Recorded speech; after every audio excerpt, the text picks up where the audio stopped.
Okay, so we will talk about the pipeline from anything to Grafana if you want to do a rocketry telemetry. Here I have a rocketry telemetry pipeline, and I will show you the thing. Here I have a small telemetry, and here I have the flight computer. Still in this case, he has flown once. I'm just not removing it if I need to fly it again soon. And I have, please focus. Hello. Okay. And I have the ground station and the antenna. So you have everything here. It's a Yagi. I think it's not really meant to do 800 megahertz, but focus. So you have the flight computer of the rocket. Then you have the telemetry computer, so you can use any kind of communication you want between the flight computer and the telemetry computer. Then you have the LoRa chip. Then you have your antenna, and you have your ground antenna, the Yagi, your ground station connected to USB to this PC, the one I will show you in a few seconds. So here you have the LaunchHMI I did in my GitHub repo. So in this HMI, you have a lot of things, but the first things you need to do is to install and start InfluxDB and Grafana. So to start InfluxDB, you have a few options, but the mine is easier, I think, is just to, I have a shortcut, and what I do is I go to the shortcut, and I copy paste the thing, and I go up. And so here I have InfluxDB started, and I can do the same for Grafana. So you need to install it first in local in your PC. I mean, if you want to have a ground station, you don't need to have the, so yeah, I have the, what I did was just for Grafana was just to click on the shortcut. I don't know, InfluxDB needs to be launched by the command line. It doesn't want to launch with just the shortcut, but if you, for Grafana, you just have to click on the shortcut and everything is okay. Don't worry guys about any tokens, IP or things. I'm in local, so whatever, it's local host, everything is on the same machine. I don't need any internet now. I will remake all the token afterwards, just to be safe, and also because you need also to change the token regularly, I think, because each time I hasn't done it for a long time, you had some problems, because when you have some data already in the InfluxDB database and you change what you are putting in the data slots, the InfluxDB just crashed. So you need to empty your bucket and change the token regularly. I just move the camera a little bit to the right so you can have a better view. So I have InfluxDB and Grafana started, and what I will do now is to start my main Python file. So it will launch the thing. I have my 3D not working 3D viewer that is crashing right now, but it's okay. I have two threads. I have the threads for the data going right into InfluxDB, and I have a thread for the 3D. So this can be killed, and don't worry. So in the main loop, you have the initialization and everything, and the main loop also. Deviewer is something you don't have to worry about, because it's the viewer that is not working. And you have the data processing part, which is the huge part when we go from the config file, the JSON config file, where you have all the data in form of a trame. Like it's an array of data. You also have the tokens, everything, you need to load everything. So right now, the only thing you need to change is the JSON file if you want to make it work on your configuration, and the embedded software inside the computer and everything. But for me, it's easier to explain from the embedded, because it's just Arduino with a few stuff. Everything is linear, no need to worry about this. Yes, I just learned that it's rated in French. I think I will need to translate everything now.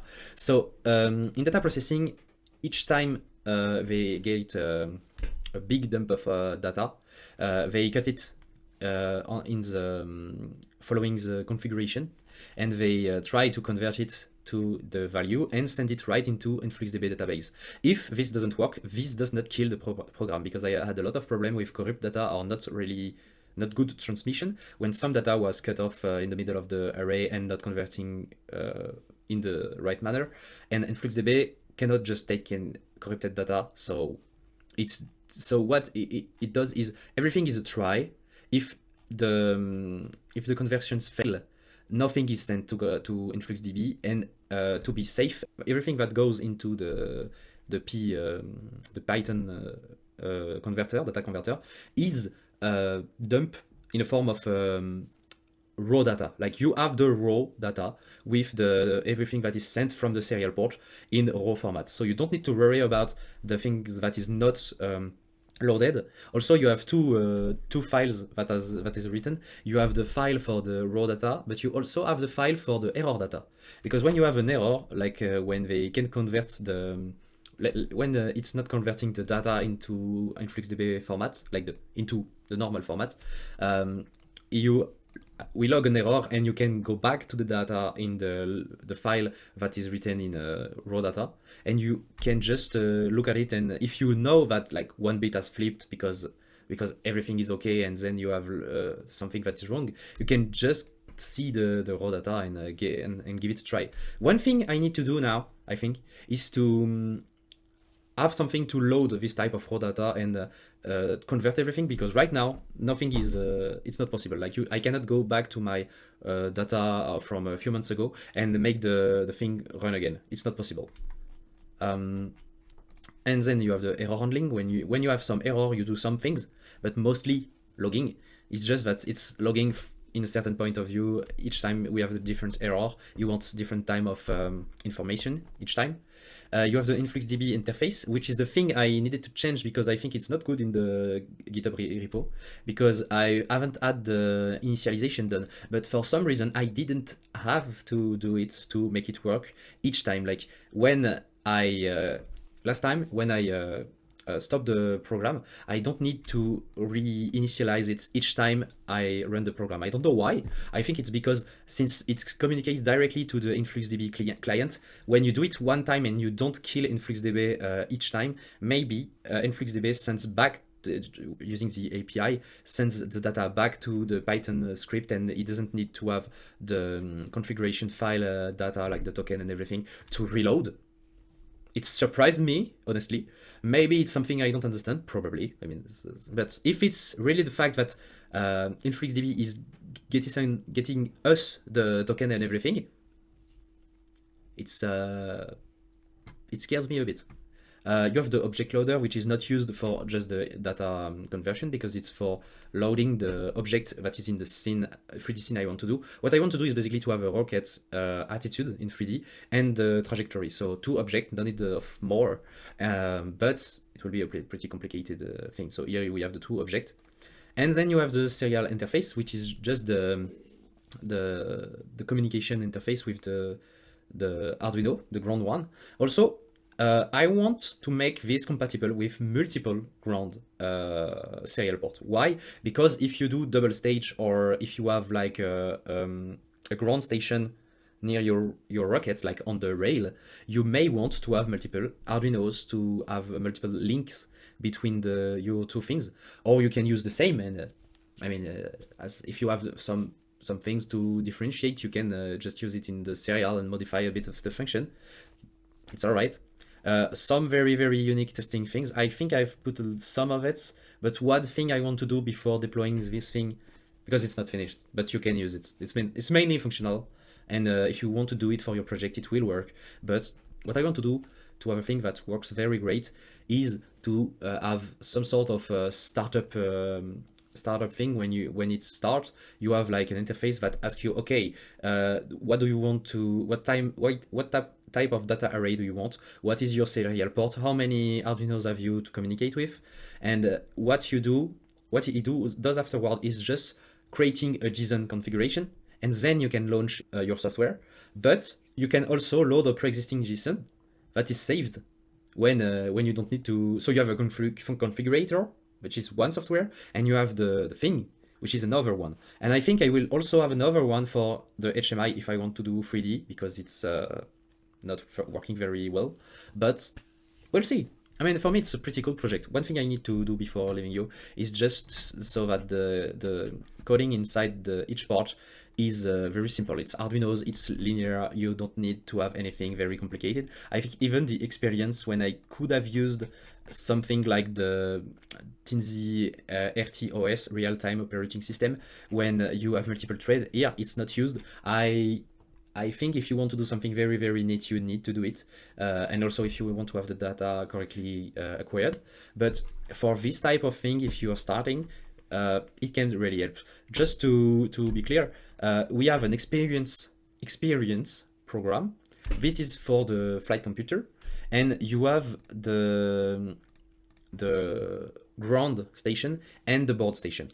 What does the experience is collecting the data. Here it's random data. And it's sent to InfluxDB via the Python script here, but the flight telemetry just acquires it in I2C and sends them over to the LoRa. And the ground station just get it, add the value of the RSSI receiving power in the database, so you can have the RSSI power to debug if you lose the telemetry or something. If it's suddenly and you have your RSSI not going down, it's probably because the rocket just crashed or malfunction. But if you have something that is going down with the power you acquired in the LoRa, it's probably because it's the range or something that is blocking your view. So you can also do I mean, the telemetry is here, so you have the information. So I've put all of the information I can inside this kind of database. Just because we haven't talked about them yet, please work. So you have the InfluxDB things.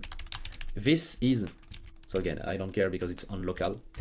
You have your you have installed your InfluxDB interface, so you can go to your localhost 8086 to connect, and then you have your bucket. So you have a bucket, and when you send data to your buckets using the bucket, the token, and everything is that is in your JSON file, you can just search.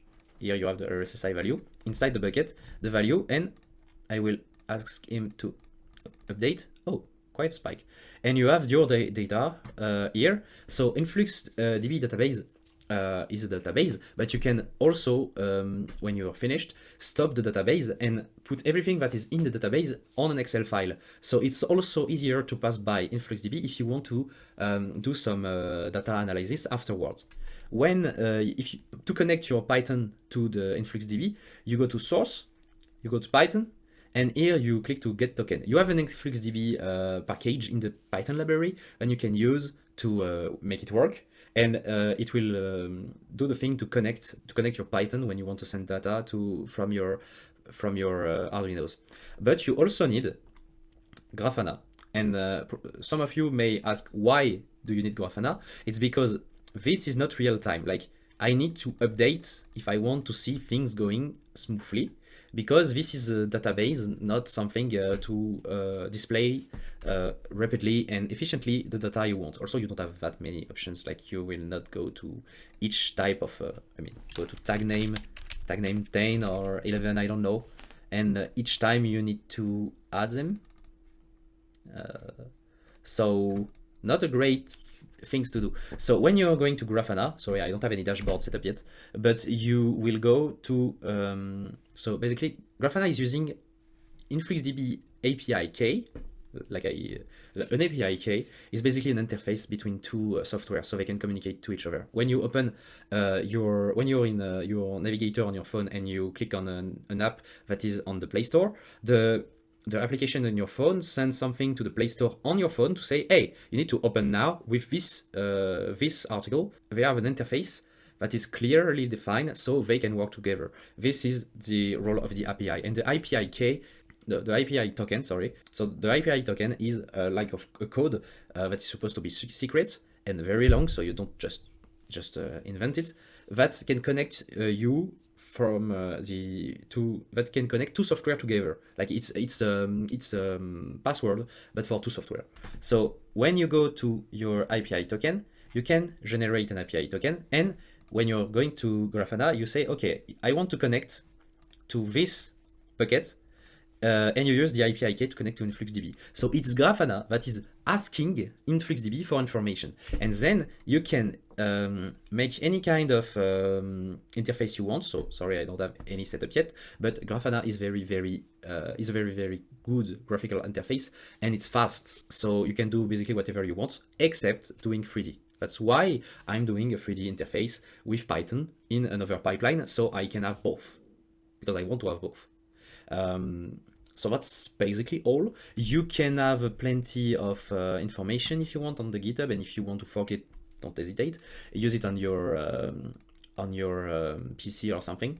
And well, don't forget, if you have any other question also, I can answer in the comments. But this is like a fast videos because it took me already a lot of time to make it running again, mostly because I'm stupid, but well, now it works, and I'm less stupid by just a bit.